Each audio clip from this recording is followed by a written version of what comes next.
Hadirin, terkait dengan Jumat, selain di dalam Al-Quran terdapat hadis-hadis Nabi SAW yang menunjukkan keistimewaan tentang Jumat ini, bukan sekedar menunjuk pada makna harinya, namanya, namun juga amalan-amalan yang menyertai hari Jumat ini dan dampak serta hikmahnya dalam kehidupan kita.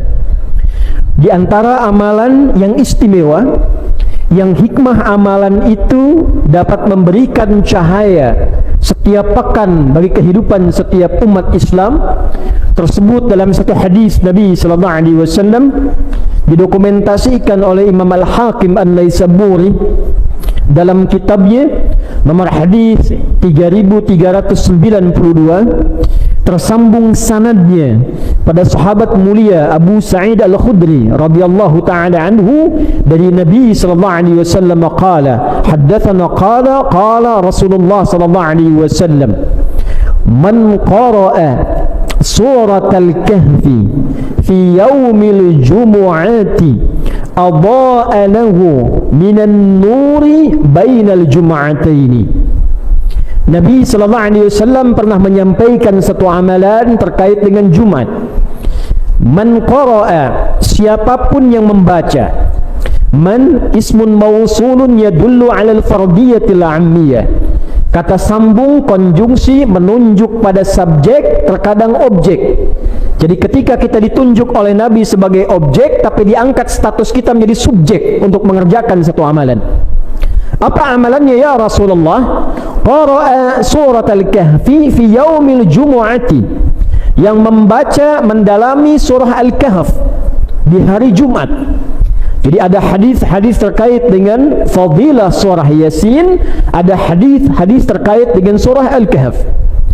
Siapapun, besar, kecil, tua, muda, laki-laki, perempuan, memiliki jabatan atau standar biasa secara sosial, dia membaca, mengamati, memahami, mendalami surah Al-Kahfi, khususnya di hari Jumat, adha'a lahu minan nuri, maka dengan bacaan itu, pemahaman itu, pendalaman itu, Allah akan berkenan memberikan cahaya khusus kepada orang itu bainal jum'ataini, yang diberikan di antara dua Jumat. Artinya jika ada yang membaca, memahami, mendalami di Jumat ini, Allah akan berikan nur kepadanya sampai Jumat depan. Di Jumat depan dia baca, diberikan lagi nur sampai Jumat berikutnya. Hadisnya status sahih dan diriwayatkan bahkan oleh Imam Al-Hakim An-Naisaburi dalam kitabnya Al-Mustadrak. Al-Mustadrak artinya yang disusulkan derajat kualifikasi hadisnya pada standar Al-Bukhari dan Muslim. Imam Al-Bukhari menghimpun hadis, standarnya ketat. Tidak semua hadis bisa dihimpun. Beliau meninggal, muridnya Imam Muslim dengan standar Imam Al-Bukhari menghimpun hadis kembali. Imam Muslim tak mampu menghimpun seluruhnya. Beliau meninggal, maka muncullah Imam Hakim An-Naisaburi dari Naisabur, mengambil syarat keduanya, mencari hadis yang belum dikumpulkan keduanya dengan syarat Al-Bukhari dan Muslim, maka diberi nama kitab yang disusulkan Al-Mustadrak, nomor hadis 3392. Di antara hadis dengan status sanad sahih setara dengan Al-Bukhari dan Muslim adalah hadis yang disampaikan tadi dari Abu Sa'id Al-Khudri radhiyallahu ta'ala anhu. Hadirin rahimani wa rahimakumullah. Ada apa dalam surat Al-Kahf? Mengapa diberikan nur? Apa itu nur? Hadirin, nur di dalam Al-Quran disebutkan sebanyak 45 kali. Seluruhnya disebutkan dalam bentuk kata benda, bahkan menjadi nama satu dari 114 surah dalam Al-Quran. Surah ke-24, surah An-Nur. Dari 45 penyebutan kata An-Nur ini, dibagilah oleh para ulama setelah pendalaman, pemaknaan, pengkajian, menjadi 12 kualifikasi makna. 45 penyebutan menunjukkan kepada 12 makna. 12 inilah yang dimaksudkan cahaya yang diberikan kepada orang-orang yang membaca surah Al-Kahf, memahaminya, mendalaminya, memaknainya, dan mengamalkan isinya, maka dia akan mendapatkan 12 cahaya ini dari setiap hari yang dia bawa, setiap pekan bertemu ke pekan berikutnya. Apakah 12 cahaya ini? Durasi khutbah yang sangat singkat ini, kita ambil 1 atau 2 cahaya dari 12 yang dimaksudkan. Hadirin rahimani wa rahimakumullah. Kata nur bila disebutkan dalam Al-Quran, maka kata para ulama termasuk sanadnya tersambung pada sahabat mulia turjumanul Quran, pakar Al-Quran yang langsung didoakan oleh Nabi SAW, yang bahkan anak pamannya yaitu Abbas bin Abdul Muttalib radhiyallahu ta'ala anhuma, maka beliau memiliki anak bungsu bernama Abdullah, dikenal dengan Abdullah bin Abbas radhiyallahu ta'ala anhuma, punya kediaman di balik pintu yang sangat indah untuk memasuki tawaf di samping Bukit Safa. Pintu inilah yang menjadi pintu sunnah saat kita akan memulai tawaf. Hadirin rahimani wa rahimakumullah. Ibnu Abbas radhiyallahu ta'ala anhuma pernah menyampaikan di antara makna nur ay bi makna al-Islam, yaitu bermakna al-Islam. Di antara ayat-ayat yang terkait dengan An-Nur, maka dikutiplah beliau oleh beliau di antaranya Al-Quran surah ke-61 As-Saff di ayat yang ke-8 itu. Yuriduna liyutfi'u nurallahi biafwahihim. Yuriduna liyutfi'u nurallahi biafwahihim. Orang-orang yang tak suka dengan Islam, orang-orang yang enggan dengan Islam, orang-orang yang sentimen dengan Islam, selalu berupaya memadamkan cahaya Islam, selalu berupaya untuk menghilangkan nilai-nilai keislaman, menutupi kebaikan-kebaikan dalam Islam. Nur dalam ayat ini dimaknai dengan al-Islam. Wallahu mutimmu nurihi walau karihal kafirun. Sekalipun demikian, Allah berkenan bila Islam coba ditutupi, bila Islam coba bahkan kemudian direndahkan, justru dengan kerendahan cahaya Islam semakin diangkat oleh Allah Subhanahu wa taala. Ada orang mengolok-olok Islam, ternyata dari olok-olok itu Islam jadi cahaya. Di Belanda ada orang membuat film memfitnah Nabi, judulnya Fitnah, memfitnah Islam, tapi justru dari film itu kemudian jadi cahaya. Orang mulai mencari, orang mulai mendalami Islam, dan tidak sedikit yang masuk ke dalam Islam. Semakin disoal, semakin kuat cahayanya. Semakin ditolak, semakin tinggi jangkauannya. Namun apa kaitan dengan surah Al-Kahf? Orang yang memahami, menggali, membaca makna-makna dalam ayat-ayat surah Al-Kahf, maka diantara makna utamanya, Allah akan semakin kuatkan, tanamkan dan dalamkan cahaya Islam yang ada pada dirinya. Jadi hadirin, 110 ayat bila kita dalami akan dibagi pada 5 bagian. 1, pedoman keislaman yang pokok, dan 4, kisah-kisah yang membagi 11 makna cahaya ke dalam 4 kisah utama, baik tentang seorang pemuda, dialog 2 orang sahabat, kisah Nabi Musa alaihissalam, dan terakhir tentang mencari rezeki yang benar, menggunakan jabatan dengan elok. Ada ayat tentang bagaimana menuntut ilmu yang baik, bertetangga yang baik. Seluruhnya adalah kurikulum kebaikan, seluruhnya adalah kurikulum kehidupan. Dalam bahasa Arab disebut dengan hudan. Maka itulah ketika kita mengawali bacaan surat Al-Kahf, kita bersyukur pada Allah, memuji Allah karena mendapatkan Al-Quran untuk kita, bukan untuk umat yang lain, untuk kita sebagai pedoman berkehidupan yang telah diuji oleh sejarah. Siapapun yang mengamalkannya, siapapun yang mempraktekkan ayat-ayatnya sesuai dengan kebutuhan hidupnya, maka Allah berjanji mengangkat hidupnya dalam kemajuan, kecerahan, dan peradaban-peradaban terbaik dalam kehidupan. Alhamdulillahilladzi anzala ala abdihil kitaba wa lam yaj'al lahu iwaja. Terima kasih ya Allah, hamba bersyukur kepadamu yang telah memberikan mukjizat kepada Nabi Muhammad SAW, hambamu, yaitu Al-Quran, sebagai mukjizat tertinggi. Di dalamnya ada pedoman kehidupan, kurikulum kehidupan yang mengantarkan pada kesuksesan yang selalu yang terbaik, selalu ideal. Jadi kalau kita mengeluarkan ayat-ayat Al-Quran, Anda keluarkan ayat-ayat tentang ayah. Berapa lama telah menjadi ayah? Berapa tahun menjadi ayah? Pernahkah mengeluarkan ayat-ayat Al-Quran yang membimbing kita menjadi ayah yang baik? Keluarkan ayatnya, praktekkan isinya, maka Al-Quran jamin walam yaj'al lahu iwaja, Anda akan menjadi figur seorang ayah yang paling ideal, yang terbaik dalam kehidupan rumah tangga Anda. Sebagai seorang suami, pernahkah mengeluarkan ayat-ayat Al-Quran yang terkait dengan bimbingan menjadi suami yang baik? Anda yang hadir di Jumat ini, di masjid ini, yang pedagang, pengusaha, pebisnis, yang birokrat dengan segala jabatannya, pernahkah mengeluarkan ayat Al-Quran terkait dengan aspek pilihan kehidupan kita itu? Berapa banyak Anda yang berdagang mengeluarkan ayat-ayat tentang bimbingan berdagang yang benar, mencari rezeki yang benar? Tidak ada satu pun orang Islam dari zaman Nabi, setelah Nabi wafat, zaman sahabat, zaman tabi'in, tabi'ut tabi'un, yang mempraktekkan ayat-ayat dagang ketika profesinya menjadi seorang pedagang, kecuali dia sukses di bidangnya. Yang di birokrasi sukses di bidangnya, yang di diplomasi sukses di bidangnya, karena Al-Quran saat diturunkan adalah pedoman berkehidupan. Pertanyaan dasarnya, dari sepekan kita berkehidupan, berapa banyak kurikulum hidup ini sebagai muslim yang kita baca dan kita amalkan dalam kehidupan? Jangan berpikir jauh dulu. Sebagai muslim, bagaimana menggunakan lisan kita, bagaimana menggunakan mata kita, bagaimana menggunakan tangan kita, bagaimana menggunakan kaki kita. Hanya orang Islam yang punya kitab dalam Qur'annya, yang membimbing pemeluknya, yang membimbing orang Islamnya bagaimana menggunakan tubuhnya dalam kehidupan. Ketika kita mengatakan lisan, apa fungsinya? Orang yang tidak kenal Quran hanya akan mengatakan lisan fungsinya untuk berbicara, mulut fungsinya untuk berbicara. Silahkan kita lihat lagi ayatnya.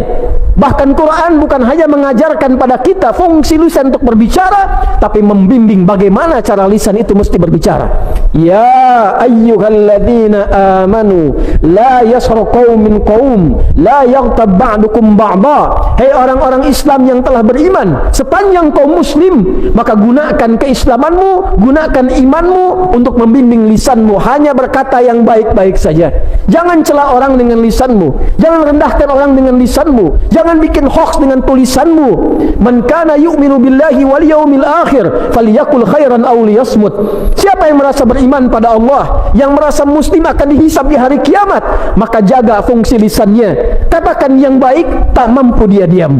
Sebagai muslim, jadi ketika kita membaca surat Al-Kahf, menemukan hidayah pertama sebagai muslim, maka surat ini memberikan cahaya sepanjang kita mau mengamalkan isinya. Dari sekian Anda, saya, kita yang membaca surat Al-Kahfi dalam Jumat ini, malamnya Yasin, siangnya Al-Kahfi, siapa yang menjadikan Quran dari hasil bacaannya di Al-Kahfi itu sebagai cahaya kehidupannya? Adakah di lisannya cahaya? Adakah di matanya cahaya? Adakah di tangannya cahaya? Adakah di kakinya cahaya? Jika benar-benar ada cahaya, tak mungkin kakinya melangkah ke tempat maksiat, tak mungkin kata-katanya keluar kata-kata maksiat, tak mungkin berdusta, tak mungkin berbohong, tak mungkin korupsi, tak mungkin dan tak mungkin berbuat maksiat. Nuran bainal jum'ataini. Satu ayat saja diamalkan isinya, menjadi muslim yang sejati dan kembali mendapatkan hidayah Allah sebagai muslim yang sesungguhnya. Nur bainal jum'ataini. Hadirin rahimani wa rahimakumullah.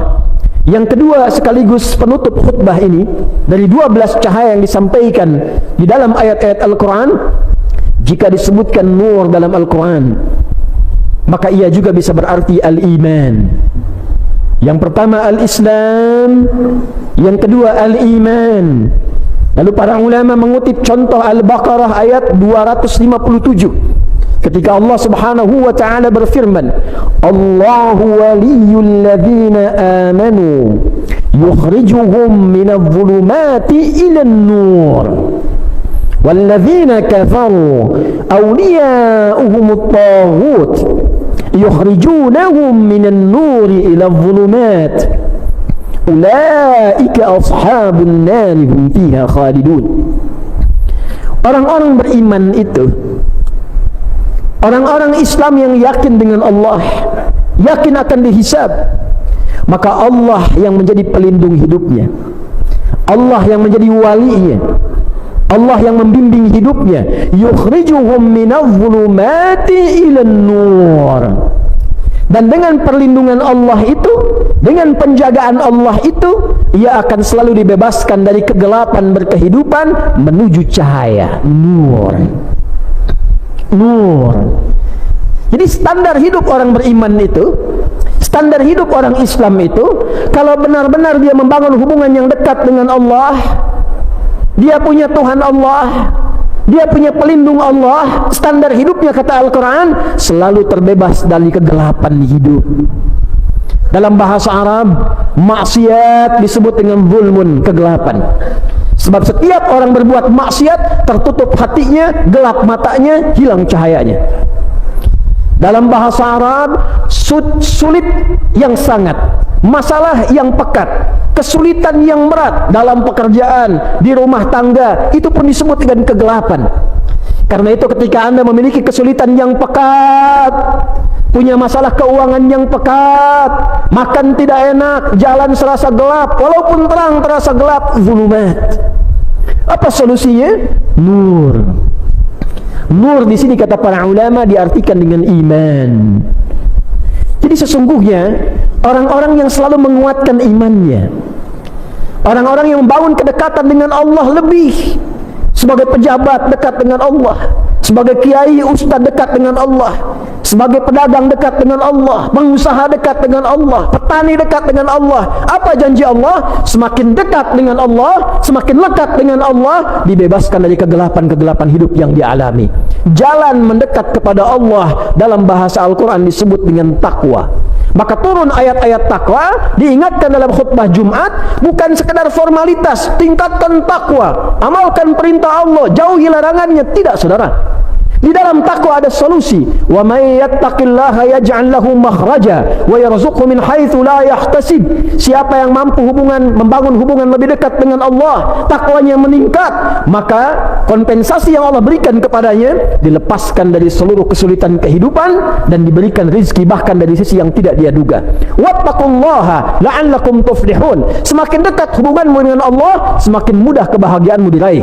Wattaqullaha wa yu'allimukumullah. Semakin dekat hubunganmu dengan Allah, semakin ditambah pengetahuanmu. Jadi takwa meningkatkan pengetahuan, takwa mendatangkan kebahagiaan, takwa menghadirkan solusi, takwa bahkan mengirimkan rizki dari sisi yang tidak kita duga.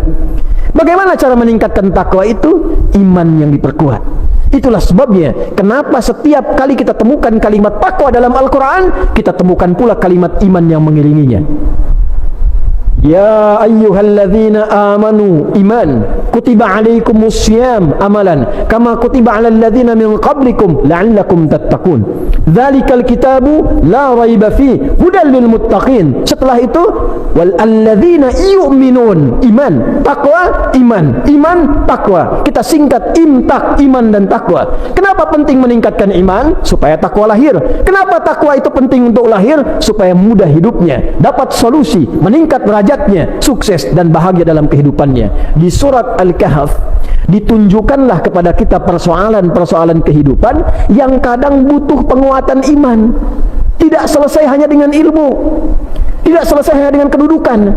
Jadi jika Anda seorang pejabat, menterikah, sekjenkah, dirjenkah, atau jabatan-jabatan utamakah, sedang punya masalah, tak selesai dengan kedudukan Anda, tak selesai dengan kepintaran Anda, tak selesai dengan pengaruh Anda, coba dicek, barangkali ada bagian iman yang perlu dioptimalkan untuk menyelesaikan masalah kehidupan itu. Jika di rumah tangga belum cukup menyelesaikan masalah Anda dengan istri di rumah, harta sudah banyak, kedudukan tinggi, tapi masalah nggak selesai-selesai, coba dicek, mungkin bukan kurang tinggi kedudukannya, bukan kurang banyak hartanya, kurang meningkat takwanya, hubungan dengan Allahnya kurang. Termasuk masalah kompleks, bila di bangsa ini masalah tak usai-usai, tiap hari bertumbuh kembang persoalan, banyak masalah kompleks, ekonomi, masalah hukum, masalah politik, tak pernah tuntas, padahal yang pintar banyak, sumber daya alam banyak. Coba dicek, mungkin takwanya yang belum tumbuh dalam setiap anak bangsa ini. Walau anna ahlal qura amanu wattaqau lafatahna alaihim barakatin minas samai wal ard. Kalau Allah satu penduduk negeri mampu meningkatkan imannya dan takwanya kepada Allah, dibukalah pintu keberkahan di langit dan di bumi ini. Untuk menutup itu semua, maka dicontohkanlah persoalan-persoalan peningkatan iman dari anak-anak muda yang dikejar mempertahankan iman sampai ke goa, dan akhirnya dia membuka peradaban. Ada dua orang pejabat, satu kaya, punya pengaruh banyak, hartanya melimpah. Dari ayat 32 sampai ayat 44 itu berdialog dengan orang biasa yang punya iman, punya takwa. Apa yang terjadi? Dia bangga dengan jabatannya, bangga dengan kekayaannya, bangga dengan asetnya. Orang ini hanya berkata, bukankah semua itu Anda datang dengan tak punya? Siapa yang memberikan? Bukankah Allah? Akan lebih bagus bila harta ini disertai dengan kedekatan Anda dengan Allah, bila jabatan ini disertai dengan sujud Anda kepada Allah, bila karunia ini disertai dengan tawakal Anda kepada Allah, yang akan mengabadikan harta ini sampai Anda kembali kepada Allah Subhanahu wa ta'ala. Ternyata dia abai, dia bangga dengan jabatannya, dia bangga dengan kedudukannya, dia banggakan hartanya. Tiba-tiba Allah melipat keadaannya, hancur keadaan hartanya, habis kebunnya, habis asetnya, dan di akhir dia mengatakan, duhai, kenapa dulu aku tidak membangun hubungan baik dengan Allah? Maka Allah tampakkan dari mana asalnya dan kemana dia berakhir. Hadirin, itulah diantara dua cahaya yang kita tampilkan dalam khutbah Jumat ini, walaupun singkat namun mudah-mudahan padat, yang dengan itu diharapkan bagus membaca surat Al-Kahf. Setidaknya ada pahala dalam bacaan, tapi lebih bagus pahami setiap ayatnya, pahami setiap kisahnya, dan praktekkan dalam kehidupan kita, supaya kita mendapatkan bimbingan dalam setiap pekan Jumat ke Jumat, dan menjadi muslim yang sejati apapun status kehidupan yang kita bawa. Mudah-mudahan yang pertama, kita menjadi orang Islam yang baik, Islam yang sejati, mempraktekkan keislaman seutuhnya. Dan yang kedua, dengan status muslim itu, mari bangun hubungan kepada Allah dengan cara yang lebih baik, yang dengan itu mudah-mudahan kita dikembalikan pada keadaan yang terbaik, diberikan solusi dalam kehidupan, dan dimudahkan untuk mencapai harapan kemuliaan yang kita dambakan. Barakallahu li wa lakum fil Qur'anil azim, wa nafa'ani wa iyyakum bima fihi minal ayati wa dzikril hakim, wa taqabbala minni wa minkum tilawatahu innahu huwas samiul alim. Ud'ullaha yastajib lana wa lakum jami'an. اللهم صل وسلم على سيدنا محمد وعلى آل سيدنا محمد.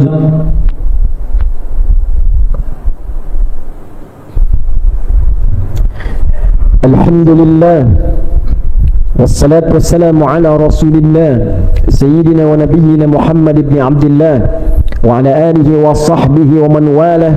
أشهد أن لا إله إلا الله وحده لا شريك له، ونشهد أن محمدا عبده ورسوله الذي لا نبي بعده. فيا عباد الله، أوصي نفسي وإياكم بتقوى الله فقد فاز المتقون، فلا تموتن إلا وأنتم مسلمون. فقال تعالى: يا أيها الذين آمنوا اتقوا الله حق تقاته ولا تموتن إلا وأنتم مسلمون. Hadirin, menutup khutbah ini, mari kita berdoa dengan kekhusyuan hati kita. Mudah-mudahan dengan doa ini segala kebaikan yang kita harapkan dikabulkan oleh Allah Subhanahu wa ta'ala, dan inti dari khutbah ini mampu kita amalkan dalam kehidupan kita, sehingga kita mendengar, kita menyimak, kita paham, kita amalkan, dan kita dihisab kelak di hadapan Allah Subhanahu wa ta'ala. Qala ta'ala: inna Allah wa malaikatahu yusalluna 'alan nabi ya ayyuhalladzina amanu sallu 'alaihi wa sallimu taslima. اللهم صل وسلم وبارك على حبيبك الكريم رسولك المصطفى الأمين نبينا وسيدنا محمد وعلى آله وصحبه أجمعين. اللهم نحمدك حمدا شاكرين حمدا ناعمين حمدا يوافي نعمه ويكافئ مزيده. يا ربنا لك الحمد ولك الشكر كما ينبغي لجلال وجهك الكريم ولعظيم سلطانك. ربنا لا تدع لنا في مقامنا هذا وفي كل مقام ذنبا إلا غفرته. Ya Allah, jika ada satupun jamaah hari ini menunaikan Jumat datang bergumur dosa, jangan biarkan yang meninggalkan masjid ini kecuali Engkau telah gugurkan dan hapuskan seluruh dosa-dosanya. Wala hamman illa farajtah, jika ada yang datang membawa kegelisahan, jangan biarkan satupun hambamu pulang meninggalkan masjid ini kecuali Engkau telah tenangkan keadaan hatinya. Wala asiran illa yassartah, jika ada di antara kami yang merasakan kesulitan di pekerjaannya, kehidupan rumah tangganya, kehidupan sosialnya, dengan berkah Jumat ini dan keikhlasannya, ya Allah, angkat dan hilangkan seluruh kesulitannya. Wala maridan illa syafaitah, qadaitah, jika ada yang sakit mohon angkat dan sembuhkan penyakitnya. Wala dainan illa qadaitah, jika ada satu pun jamaah yang tengah diliputi oleh utang piutang yang menyulitkan hidupnya, maka mohon limpahkan rezeki kepadanya untuk melunasi utang-utangnya. Allahumma hdina ya Allah bikaramika, ya Allah mohon berikan hidayah kepada kami dengan keutamaanmu, dengan kemuliaanmu, agar kami menjadi pribadi yang lebih baik setelah Jumat ini ya arhamar rahimin. Waj'al baqiyata hayatina hayatan tayyibah wa akhira wafatina husnal khatimah. Ya Allah, bila pun kami mengalami kehidupan setelah Jumat ini, jadikan lembaran hidup kami lebih baik daripada sebelumnya. Dan bila pun kami mesti wafat di Jumat ini, jadikan akhir hidup kami husnul khatimah. Tawaffana muslimin biqaulina la ilaha illallah Muhammadur Rasulullah wa qaulika ya ayyatuhan nafsul mutmainnah irji'i ila rabbika radiyatan maradiyah wadkhuli fi ibadi wadkhuli jannati. Ya Allah, ringankan lisan kami dalam sakaratul maut kami untuk mengucap kalimat la ilaha illallah Muhammadur Rasulullah, dan mohon jawab ya Allah kalimat kami dengan kalammu. Hei jiwa-jiwa yang tenang, cepat pulang kepadaku. Aku rida dengan amalmu, engkau pun akan rida dengan pemberianku. Jadi bagian hambaku, aku siapkan surga untukmu. Allahumma hfadna wahfad biladana an Tunisia waj'alha ballatan tayyibatan wa anta tardaha wajma wahid su'adaha wajannibha min at-tafraqati ya arhamar rahimin. Ya Allah, mohon jaga negeri kami Indonesia yang kami cintai ini. Jadikan Indonesia negeri yang makmur, yang kau ridai, yang jauh dari maksiat. Satukan rakyatnya, jauhkan dari perpecahan ya arhamar rahimin. Wahdi umara'aha wa wuzara'aha wa kullu man fiha min al-mas'uliyah ya Allah liyahtadu ila ridak liyakhaffifu hisabahum yaumal qiyamah. Ya Allah, berikan hidayah kepada para pemimpin bangsa ini di setiap level kepemimpinan, yang tinggi sampai dengan yang rendah, para pemimpinnya, para menterinya, para seluruh orang-orang yang diberikan amanah kepada mereka. Berikan hidayah untuk memberikan kebijakan yang adil, yang akan meringankan hisab mereka di hari kiamat ya arhamar rahimin. Allahumma hfadh ulama'aha waj'alhum mukhlasin lakad-din. Ya Allah, mohon jaga para ulama kami, sehatkan mereka dan berikan hidayah pada mereka untuk berdakwah dengan ikhlas, menyatukan umat, menjauhkan dari perpecahan. Allahumma ya khairan nasirin, Allahumma ansur ikhwatana fi Filistin, fi Gaza. Allahumma ya Allah khaffif hisabana yaumal qiyamati an da'fina fi nusrati ikhwanina fi Gaza. Ya Allah, anugerahkan pertolonganmu ya Allah darimu saja kepada saudara-saudari kami di Palestina, di Gaza khususnya ya arhamar rahimin, dan mohon ringankan hisab kami di hari kiamat karena kelemahan kami ya Allah dalam membantu saudara-saudari kami di Palestina. Allahumma barik hadzal makan wa hadzal masjid wa hadza wa man fihi ya arhamar rahimin. Ya Allah, mohon berkahi masjid ini, berkahi tempat ini, berkahi setiap tempat yang ada di tempat ini, dan siapapun yang menginisiasi, mengembangkan, bertugas di tempat ini, kementerian ini, dan jauhkan segala bentuk perbuatan maksiat yang tidak engkau ridhoi yang berada di tempat ini ya arhamar rahimin. Rabbana atina fid dunya hasanah wa fil akhirati hasanah wa qina adzabannar.